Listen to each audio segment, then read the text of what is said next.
गया। जब रेप में उनको जमानत मिल गई तो मर्डर केस में तो मिल ही जाएगी। देश की बेटियां कैसे सुरक्षित रहेंगी? ऐसे रेप के आरोपियों को बरी कर दिया जाएगा।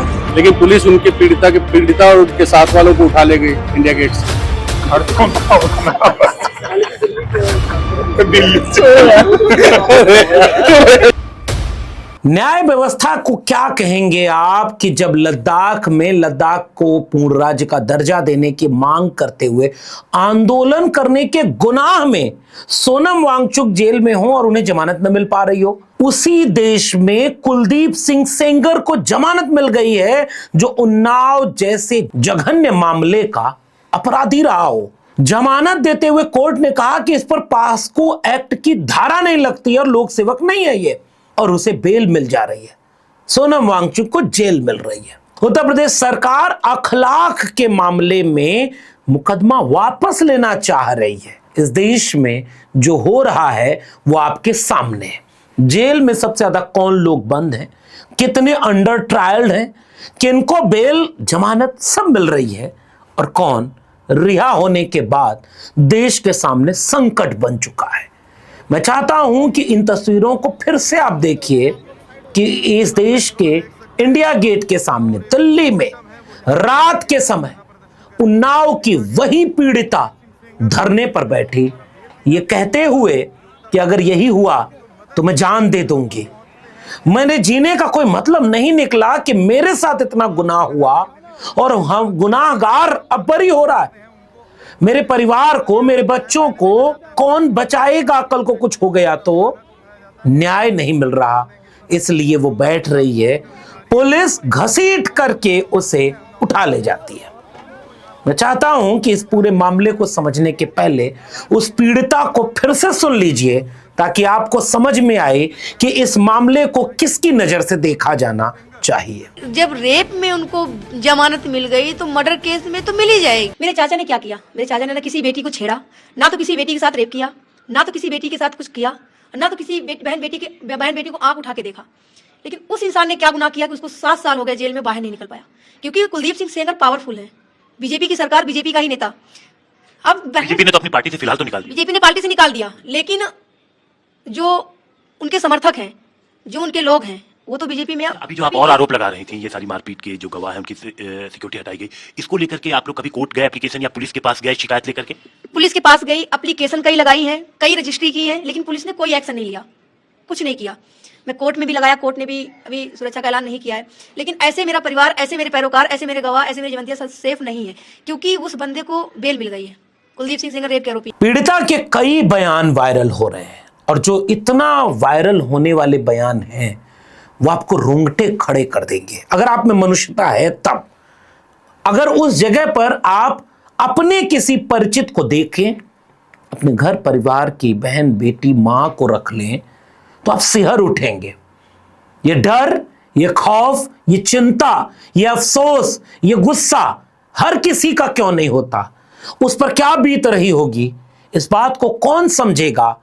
वे न्यायपालिका में बैठे लोग जिन्होंने लोक सेवक वाले टेक्निकल पॉइंट को आधार बना करके कुलदीप सिंह सेंगर से पास्को एक्ट हटा दिया और कहा 7 साल की सजा थी, 7 साल तो पूरा कर चुका है, कल को जेल से बाहर आ गया तो ऐसा देश में पहला ऑर्डर है कि रेप के आरोपी को बेल मिली हुई है। ये हर बेटी की हिम्मत तोड़ दिया इस जजमेंट ने। इस जजमेंट में हर बेटियों का इंसाफ लेना हिम्मत तोड़ दिया है। ऐसा हुआ है मेरे साथ में, और हम नहीं बैठेंगे जब तक कुलदीप सिंह सेंगर की बेल खारिज नहीं की जाती है, जब तक हम शांत नहीं बैठेंगे, चाहे मुझे जेल ही न जाना पड़ जाए। भाई अगर उनको निकाला जा रहा है तो हमें जेल में रख दिया जाए ताकि हम सेफ हो जाए, मेरी फैमिली, मेरे पैरोकार, मेरे गवाह सब सेफ हो जाए, क्योंकि सबको डर है बाहर से खुद नहीं टॉर्चर करेगा। 5 किलोमीटर न मदर से न विक्टिम से मिल सकता है, न आ सकता है, लेकिन उसके समर्थक, उसके सहयोगी तो नहीं कहीं गए। अब 5 किलोमीटर से क्या मैं दूर नहीं जाऊंगी, अपना काम नहीं करूंगी? उसके लिए सीआरपीएफ क्या है?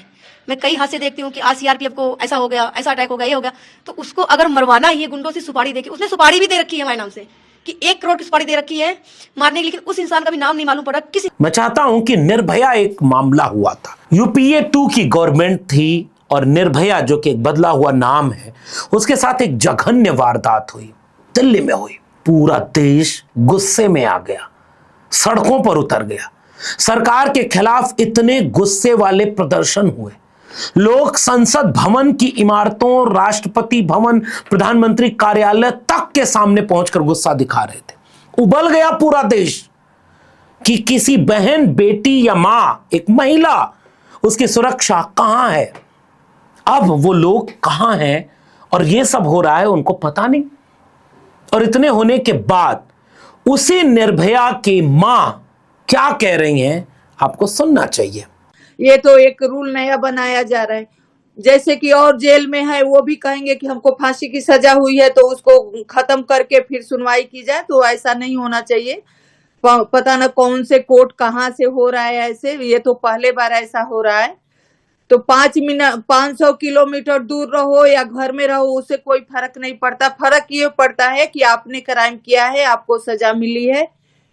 अपील करने का आप उनको हक है या विक्टिम को भी हक है, तो कोर्ट को इस पे निष्पक्ष सुनवाई करनी चाहिए, विक्टिम को भी देखते हुए कि उसके साथ क्या हुआ है। बाकी बेल तो बिल्कुल नहीं होनी चाहिए। जो भी उन्होंने अपील करनी है, किया हुआ है, तो उस पे सुनवाई हो और उनकी सजा बरकरार रहनी चाहिए, क्योंकि उस परिवार को अभी भी खतरा है। क्योंकि उसके भाई मिले थे, वो कह रहे थे कि हमारी जो 3 बच्चियां हैं, छोटी छोटी हैं, उनको हम स्कूल नहीं भेज सकते, हम सुरक्षा के अंदर में रहते हैं, हम जॉब नहीं कर सकते। तो वो आदमी अगर बाहर आ जाएगा तो फिर उसका क्या हाल होगा। इन तमाम लोगों की लड़ाई लड़ने वाली एक एक्टिविस्ट को सुनिए, उसकी पीड़ा सुनिए।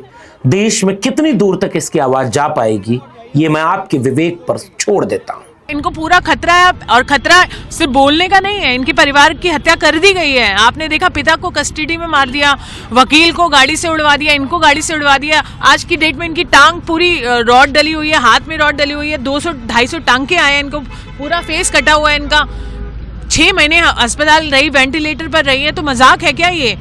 तो पहले भी उसने कोशिश की है मरवाने की, तो इसकी किस्मत अच्छी थी, तो बुआ और इसकी वो सब लोग मर गए, वकील मर गया, पिता मर गया, तो जान का खतरा तो है ही ना। आइए अब इस पूरे मामले को समझिए कि कुलदीप सिंह सेंगर का मामला था क्या। अभी हाल ही में जस्टिस सुब्रमण्यम प्रसाद और हरीश वैद्यनाथन शंकर की बेंच ने कुलदीप सिंह सेंगर की सजा को अपील पर सुनवाई करते हुए सस्पेंड कर दिया। सेंगर ने सजा के खिलाफ अपील की थी। अदालत ने कुलदीप सिंह सेंगर को 15 लाख रुपए के निजी मुचलके पर सशर्त रिहा करने का आदेश दिया है। साथ ही 4 शर्तें भी लगाई। पीड़ित से 5 किलोमीटर दूर रहना होगा, हर सोमवार को पुलिस में रिपोर्ट करना होगा, पासपोर्ट संबंधित प्राधिकरण के पास जमा कराना होगा ताकि देश छोड़कर न जा सके। एक भी शर्त तोड़ी तो बेल रद्द हो जाएगी। उन्नाव में कुलदीप सिंह सेंगर और उसके साथियों ने 2017 में नाबालिग को अगवा कर रेप किया था, इसका आरोप लगा। इस मामले की जांच सीबीआई ने की थी। दिल्ली की 30 हजारी कोर्ट ने दोषी कुलदीप सिंह सेंगर को 20 दिसंबर 2019 को उम्र कैद की सजा सुनाते हुए मृत्यु तक जेल में रखने के आदेश दिए थे।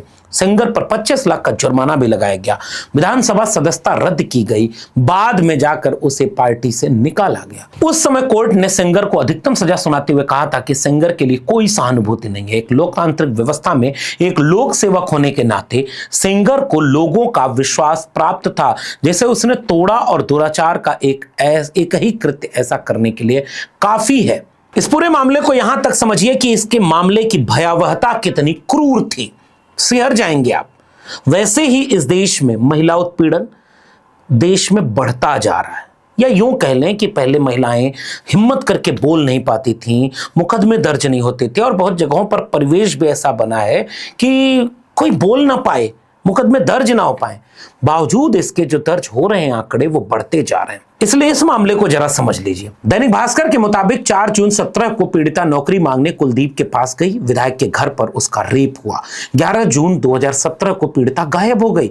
परिवार ने गुमशुदगी की रिपोर्ट दर्ज कराई। 20 जून 17 को ढूंढने पर पीड़िता औरैया के गांव में मिली। पुलिस उसे उन्नाव लाई। 3 जुलाई 17 को 10 दिन बाद उससे परिवार को सौंपा गया। पीड़िता ने विधायक और उसके भाई अतुल सिंह के खिलाफ रेप का केस दर्ज करने की मांग की। 24 फरवरी 2018 को पीड़िता की मां चीफ जुडिशियल मजिस्ट्रेट कोर्ट गई और एफआईआर कराने की मांग की। 18 आ गया देखिए। 3 अप्रैल 2018 को कोर्ट ने पीड़िता की मां की अर्जी पर सुनवाई की। 3 अप्रैल 2018 को ही शाम में पीड़िता के पिता को अतुल सिंह ने पीटा और पुलिस को सौंप दिया। पिता पर सेक्शन 25 के तहत मामला दर्ज हो गया। उसी पीड़िता के पिता पर। 5 अप्रैल 2018 को लड़की के पिता को जेल भेज दिया गया। पिता ने आरोप लगाया कि उसे फंसाया जा रहा है। 8 अप्रैल 2018 को पीड़िता ने विधायक के खिलाफ एफआईआर की मांग करते हुए सीएम आवास के बाहर आत्मदाह की कोशिश की। 9 अप्रैल 18 को पीड़िता के पिता की मौत हो गई। पिता के साथ मारपीट करने के आरोप में 4 लोगों को गिरफ्तार किया गया। 10 अप्रैल 2018 को पोस्टमार्टम रिपोर्ट में निकला कि युवती के पिता के शरीर पर 14 जगह चोट के निशान थे। 12 अप्रैल 18 को पीड़िता का केस सीबीआई को सौंपा गया। कुलदीप सेंगर को रेप का आरोपी बनाया गया।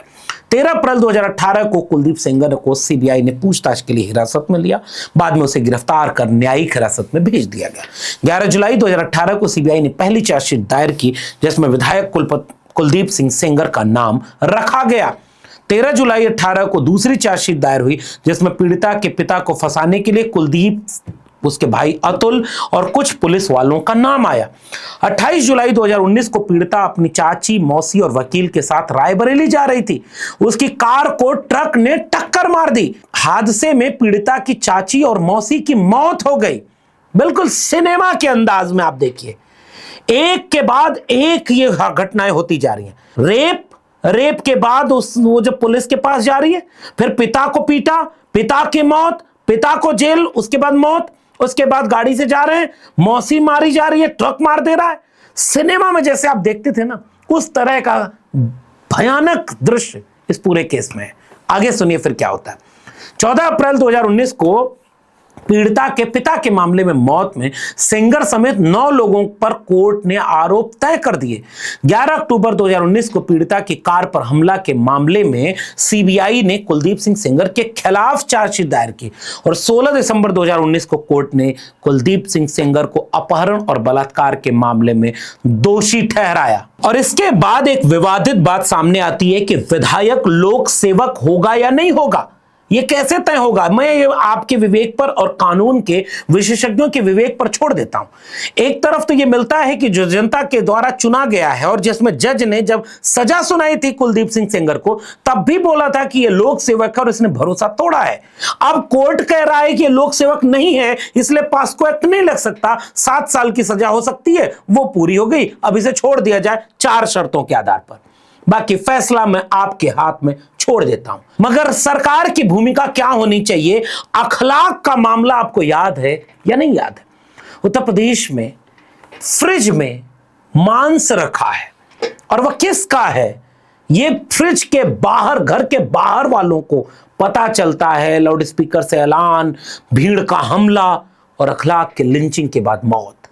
सरकार उत्तर प्रदेश की कह रही है कि अब इस मामले को बंद कर देना चाहिए, अब इसको छोड़ देते हैं। बाद में सुप्रीम कोर्ट की तरफ से यह आदेश आया कि नहीं, इस मामले को बंद नहीं कर सकते। अब आप सोच लीजिए कि कौन सा मामला किसके लिए महत्वपूर्ण है, किसके लिए नहीं।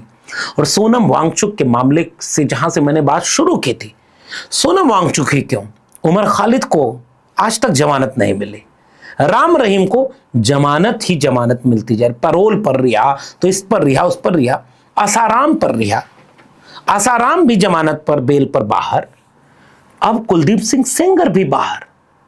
अब आपको फैसला करना है कि सोनम वांगचुक जेल से बाहर क्यों नहीं, जमानत क्यों नहीं मिल रही।